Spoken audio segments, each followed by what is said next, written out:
The Highwayman, Alfred Noyes, child keeping. The Highwayman, Alfred Noyes, illustrated by Charles Keeping. The wind was a torrent of darkness among the gusty trees. The moon was a ghostly galleon tossed upon cloudy seas. The road was a ribbon of moonlight over the purple moor. And the highwayman came riding. The highwayman came riding up to the old inn door. He had a French cocked hat on his forehead, a bunch of lace at his chin, a coat of claret velvet, and breeches of brown doe skin. They fitted with never a wrinkle.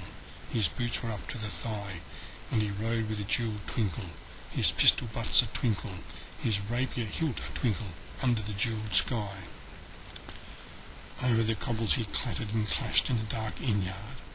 He tapped his whip on the shutters, but all was locked and barred.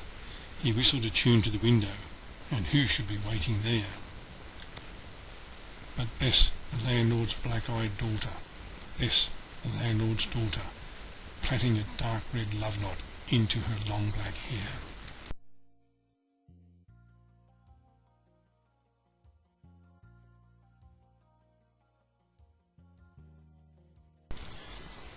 And dark in the dark old inn-yard, a stable wicket creaked, where Tim the ostler listened.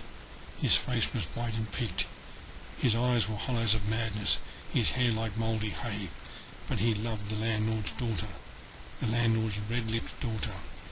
Dumb as a dog he listened, and he heard the robber say, "One kiss, my bonny sweetheart, I'm after a prize tonight, but I shall be back with the yellow gold before the morning light. Yet, if they press me sharply and harry me through the day, then look for me by moonlight, watch for me by moonlight. I'll come to thee by moonlight, though hell should bar the way." He rose upright in the stirrups. He scarce could reach her hand, but she loosened her hair in the casement. His face burnt like a brand, as the black cascade of perfume came tumbling over his breast, and he kissed its waves in the moonlight. Oh, sweet black waves in the moonlight! Then he tugged at his rein in the moonlight, and galloped away to the west. He did not come in the dawning.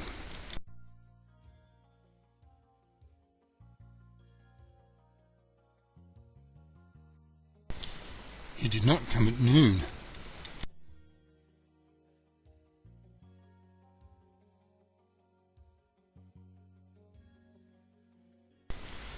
And out of the tawny sunset, before the rise of the moon, when the road was a gypsy's ribbon looping the purple moor, a red-coat troop came marching.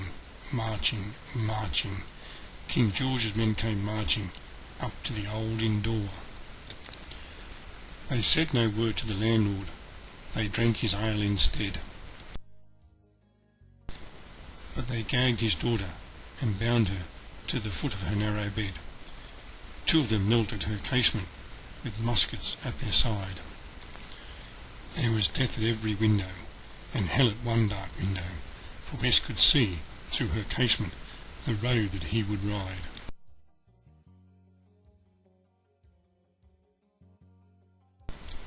They had tied her up to attention, with many a sniggering jest. They had bound a musket beside her, with the muzzle beneath her breast. "Now, keep good watch," and they kissed her. She heard the dead man say, "Look for me by moonlight, watch for me by moonlight. I'll come to thee by moonlight, though hell should bar the way." She twisted her hands behind her, but all the knots held good. She writhed her hands till her fingers were wet with sweat or blood. They stretched and strained in the darkness, and the hours crawled by like years, till now, on the stroke of midnight, cold on the stroke of midnight, the tip of one finger touched it. The trigger at least was hers.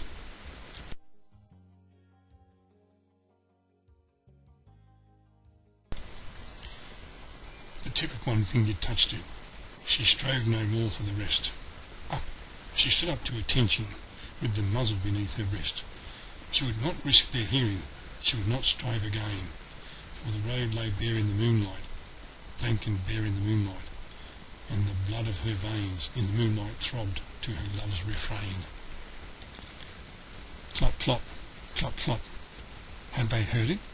the hoarse hoofs ringing clear, clop, clop, clop, clop, in the distance.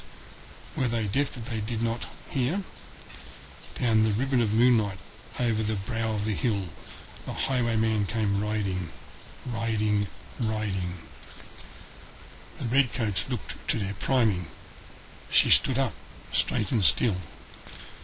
Clot, clot, in the frosty silence. Clot, clot, in the echoing night. Nearer he came and nearer. Her face was like a light. Her eyes grew wide for a moment. She drew one last deep breath. Then her finger moved in the moonlight. Her musket shattered the moonlight, shattered her breast in the moonlight, and warned him with her death. He turned. He spurred to the west. He did not know who stood, bowed with her head o'er her musket, drenched with her own red blood. Not till the dawn he heard it, and his face grew grey to hear how Bess, the landlord's daughter, the landlord's black-eyed daughter, had watched for her love in the moonlight and died in the darkness there. Back! He spurred like a madman, shouting a curse to the sky. With the white road smoking behind him and his rapier brandished, blood red were his spurs in the golden noon, wine red was his velvet coat. Then they shut him down on the highway, down like a dog on the highway, and he lay in his blood on the highway, with a bunch of lace at his throat. And still of a winter's night, they say, when the wind is in the trees, when the moon is a ghostly galleon tossed upon cloudy seas, when the road is a ribbon of moonlight over the purple moor, a highwayman comes riding, riding, riding. A highwayman comes riding up to the old inn door. Over the cobbles he clatters and clangs in the dark inn yard, and he taps with his whip on the shutters, but all is locked and barred.